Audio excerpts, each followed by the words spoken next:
Hi everyone, my name's Rachel. I am a medical student in the US. I just finished up my first year of medical school, just took my last final exam a week ago. It's kind of crazy. It was a crazy year with the pandemic, just doing the first year of medical school, and I didn't have the last first semester, the second semester, whatever. The point is, I made it through, and today I'm going to be making a video on the major things that I learned in my first year of medical school, and I think that this video would be really helpful for you if you are starting medical school this year, or I think it would be really cool to watch if you are in medical school to just like see what I felt and the things that I experienced, and I'm sure that you can relate to a lot of things. So let's get into the video.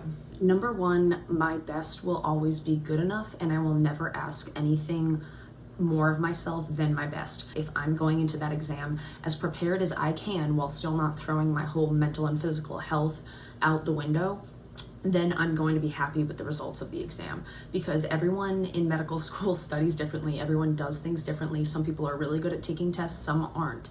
And I don't care, honestly, what my exam scores are, as long as I know that I gave it my all, and as long as I know that I still was maintaining my health during it. I think a lot of people can beat themselves up and like look at the average and be like, oh, like I was below it, you know, I was only like this many points above it and I'm usually this. And I can get in my head about that too sometimes, but I literally cannot ask more of myself. And I would never look at myself and say your best is not good enough. You know what I mean? Like my best will always be good enough for me. Number two, it took me a while to learn how I study best in medical school, and it is very different from how I studied in undergrad. And this is basically mostly because it is a completely different course load. Like it is so much more, as everyone says, you know, it's so much more course load in medical school than in undergrad. And they're very true. And you really just have to take it day by day at the beginning of it. You will figure out how to study differently in med school, and the first few exams might be more rough than you're used to in your classmates, but you will figure it out. You will see that your exam scores start to go up. That's kind of what happened with me, and it is very rough at the beginning, but you get used to it. And then once you're kind of know what works for you, when you start units, you can kind of go into each one and just do what works for you normally. You're going to have to study differently for each unit. And what I mean by this is, like, for my pathology unit, I was using Pathoma, which is an outside resource. It's a book, and then it also has videos, and it's made by Dr. Sitar. It's an amazing resource, very good for boards and stuff too.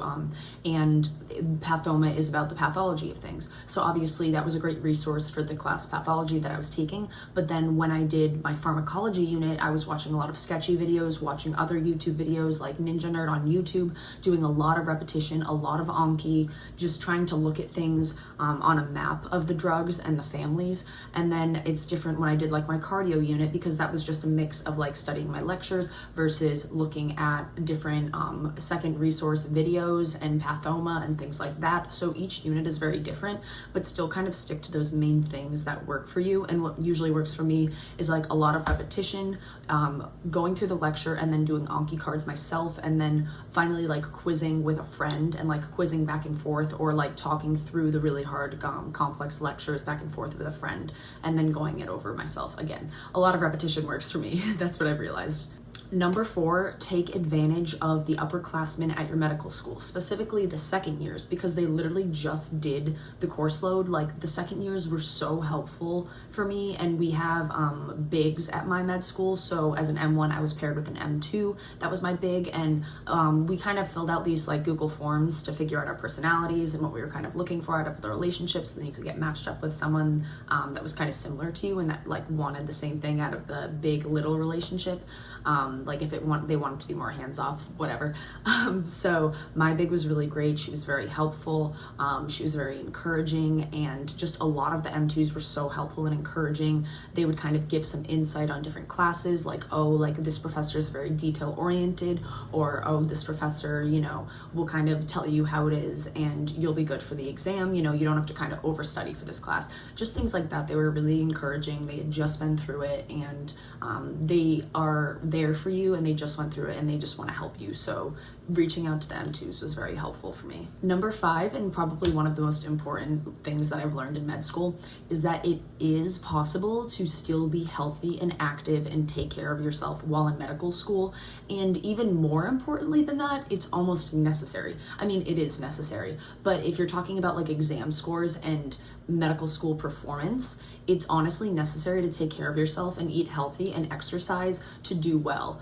I swear, like, if you're in med school and you're not walking or doing any form of exercise or eating healthy, and then you switch up your routine and you started doing more of that stuff, I swear that your exam scores would improve, because all of the studies that say, exercise is great, all the serotonin, you just feel more refreshed, you feel better. It helps with your memory, it helps with how you learn things. Whenever I would be studying and then I went to the gym and then I came back, I would feel refreshed. I would feel like I was like back in it. Just nourishing your body and giving it the vitamins and minerals that like fruits and vegetables and healthy foods have to offer is really going to help you in your studying, and it's going to help you perform better, and just your body and mind are going to perform better, so you'll be able to study better, memorize things better, more efficiently. And I swear, like, it's so important. And you also can't be a doctor telling your patients to be eating healthy and all this stuff and then you aren't really doing it. I understand it's really hard, but I did find that once I prioritized it,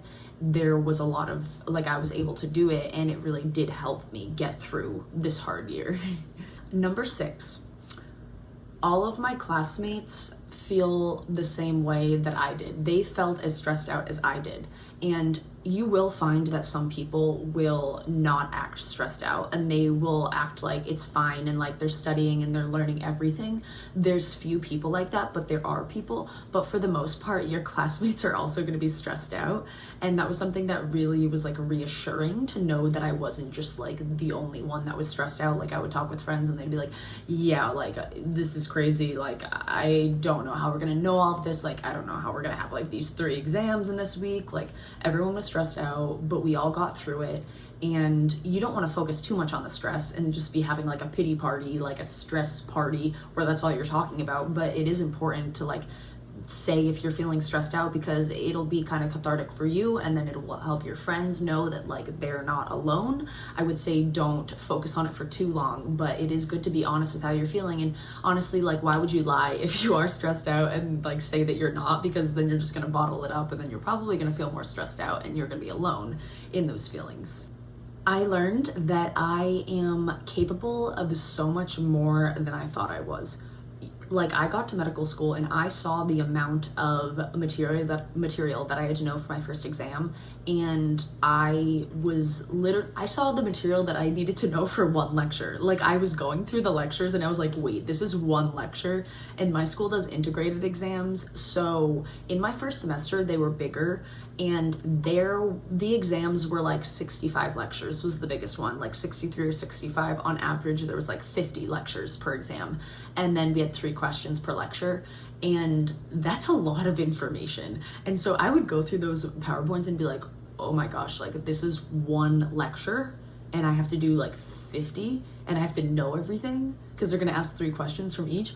Like, it was really stressful. But then once you get into the groove of it, it just becomes something that you're used to, and you're able to learn that information and like feel secure in the knowledge and the things that you know about those lectures as you go through it more. And it's just crazy because it's insane the amount of information that your brain can hold. I swear, like, there's like a limitless amount, as long as you like space it out and learn how you study best, your brain can hold so much information. And it is honestly completely like shocking how much information my brain held this year, and just the knowledge that I had to know to pass these exams. It was crazy, but I did it, and I'm sure that I'm gonna blow my mind even more this year going into M2 year, and it's gonna be like harder topics like renal and neuroanatomy and nervous system is what we're studying for some of the things. And it's just crazy. And then with the step exam, it's fine, but yeah. Okay, when it comes to like extracurriculars, clubs, and things that you're involved in, literally only do things that you're passionate about. Your academics are your number 1, so if you're gonna do an extracurricular, like, it needs to be something that you really like. For example, I'm gonna be a peer mentor next year, and that is gonna take up time out of my schedule, but I'm really excited to help the incoming M1s and to just help them feel welcomed and supported, and to give them resources that they need and talk to them if they're feeling super stressed, because that's what the peer mentors did for me, and they were just there for me. So I would love to be there for the M1s that are coming in, because I just know how stressful and crazy it is being a first year medical student, especially since I just lived it. So really only do things that you're passionate about, because you have to study, you have to pass your classes and pass your board exams. That's the number one thing. You cannot go into like third year or go further on in your medical school career if you don't. So don't try to be doing every single thing. Know that you are gonna have to put time into those things, and that it needs to be worth your time. Do not compare yourself to your classmates. This is something that I really struggled with, and it's something that I've learned. Like I really struggled with comparing myself to others and like how they studied, especially at the beginning. And you know, I don't talk about my exam scores really, but if someone mentioned theirs to me, sometimes I would feel kind of triggered by that. And I just have to like separate myself from that and say, look, like my best is good enough. Am I doing my best? Am I doing everything that I can without like running myself into the ground? If yes, then whatever their score was, it really doesn't matter to me. All that matters to me is that I'm doing my best, I'm doing my thing, focusing on myself and doing the best that I can, and that is going to be good enough. And if that means that I gave my best and I failed a class, or if I failed an exam, then so be it. I'm gonna get through it and it's gonna be okay. This is really a marathon, not a race, and you cannot be looking to the sides of you at other people. Like, you really have to be focusing on your course. Like, comparing myself to others would only be detrimental if I was ever doing it, and it's just something that I need to not do, and you need to not do if you're in medical school. Just please don't. Focus on yourself and focus on being your best version of yourself and doing your best, and that will always be good enough. You cannot do this alone. You really are gonna need some type of support system, whether that be family, friends, roommates, mentors, anyone. If you're in medical school and you don't have a support system, you can reach out to me, because I can't imagine what going through medical school is like without a support system, especially the first year, especially during a pandemic. That definitely made things harder for me in my first year of medical school, I'll tell you. But you really are gonna be like calling your parents or calling whoever on the phone crying at certain points. I mean, that was me. So I can't imagine what it would have been like if I couldn't have talked to my parents or my friends, because it really is a lot and it takes a village. And I swear, like, the day that I graduate medical school, my family is graduating medical school with me, especially my parents, because there's been so many times throughout my undergrad and throughout medical school that I've called them and I just like haven't been okay, and they've been there for me, and I don't know what I would have done if they hadn't been there to talk with me. So really, I've really learned that I can't do this alone. I'm very strong, and I've done a lot of things for myself to get to this point, and obviously I study myself and I take the exams myself, but I'm telling you, like, the support system is a major key in getting through medical school, especially the first year. And the final thing that I've learned throughout my first year of medical school is to just believe in myself. As I said, like, I learned an insane amount of knowledge that I never thought was possible. I did not think it was possible for me to be able to cram that much knowledge from these hundreds of pages of things into my head, but yet I have, and I just think I need to continue believing in myself, and I will be able to get through this. I will get through my second year of medical school, my third year, my fourth year. I'm going to be a doctor, and it's all going to work out in the end. I just have to keep on reminding myself of that. And if you're in medical school, just continue to believe in yourself, and you will get through this, and we will get through this together. We can do this. I know that I kind of took a little bit of a break in the month of June from YouTube. I just told myself, you know what, I'm going to push through this last month of my first year of medical school, finish everything, pass everything will be all good.